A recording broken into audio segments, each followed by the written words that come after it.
বিশেষ করে সমস্ত মূলের মধ্যে ভাদ্র মাসে আর মাঘ মাসে মূলের মধ্যে জীবাণু যায়।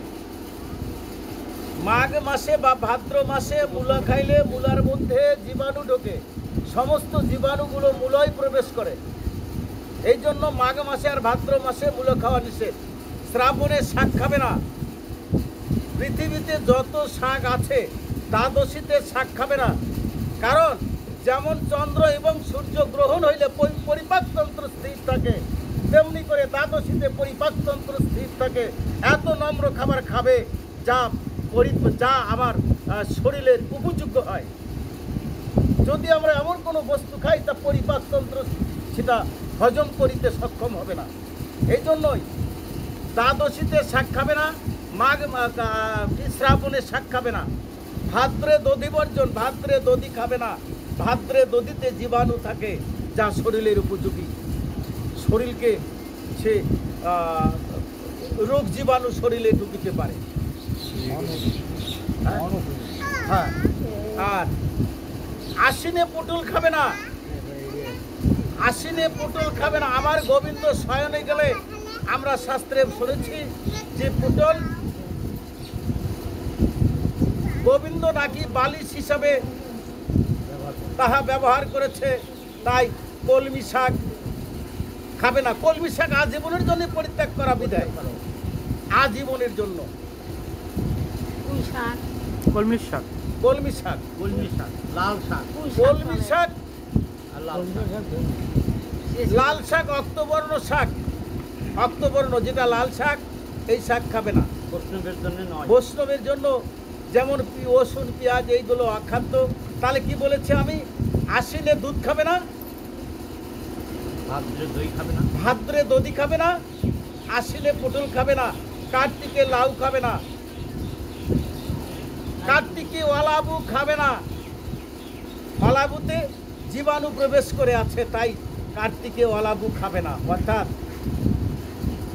প্রতিপদে কুমড়া খাবে না, অর্থহানি হয়। দ্বিতীয়তে পটল খেলে শত্রু বৃদ্ধি, চতুর্থতে মূলা খেলে গোমাংস ভক্ষণ, পঞ্চমীতে বেল খেলে কলঙ্ক, ষষ্ঠীতে নিম খেলে পক্ষীজনী প্রাপ্তি, সপ্তমীতে তাল খেলে শরীর বিনাশ, অষ্টমীতে নারিকেল খেলে মূর্খতা প্রাপ্তি, নবমীতে লাউ খেলে গোমাংস ভক্ষণ, দশমীতে কলমি শাক খেলে বিষ্ণুবধ অপরাধ, একাদশীতে শিম খেলে মহাপাপ হয়, দ্বাদশীতে পুঁই শাক খেলে বিষ্ণু শিরচ্ছেদ অপরাধ হয়, ত্রয়োদশীতে বাগুন খেলে সুথানি হয়, চতুর্দশীতে মাছ কালাই খেলে মহাপাপ হয়, অমাবস্যা পূর্ণিমায় মৎস্য মাংস খেলে মহাপাপ হয়ে থাকে।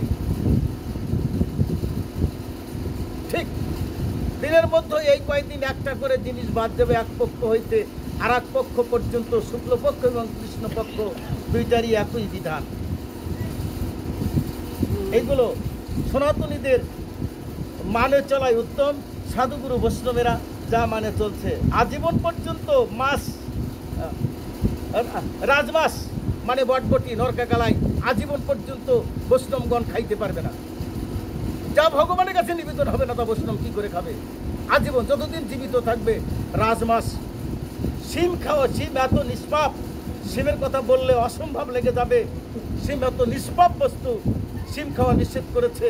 আমি দেখি সময় অসময় নাই, শিম বৈষ্ণবেরাও ভাজা খাচ্ছে, বা ভালোই লাগছে, রুচি হচ্ছে শরীরে। আচ্ছা, কি জন্য খাওয়া যাবে না এটা শাস্ত্র কোনো কোথাও বিধান আছে? হ্যাঁ, যেহেতু এর আগে বললেন যে দধি খেলে ওই মাসে দধিতে জীবাণু আছে বলা আছে, তো তারপরে আত্রে দধি খেলে শিলেশ্বর কুণ্ডে বাস হয়, ব্রহ্মবৈবত্র পুরাণে বলছে। আত্রে দই খাওয়া যাবে না, দইয়ের মধ্যে জীবাণু প্রবেশ করে, ওই কারণে ওই মাসে দই খাওয়া যাবে না। আর শিম, শিম নিষ্পাপ বলে ঘোষণা করেছে শাস্ত্রে। বৈষ্ণব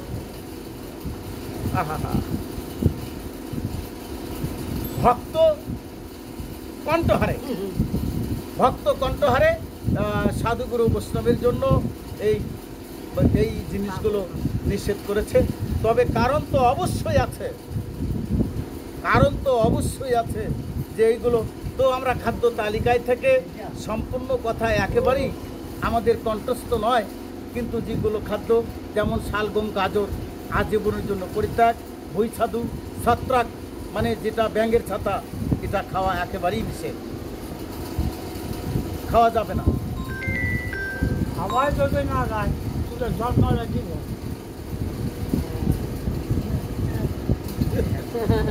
খাওয়াই যাচ্ছে না জন্মলে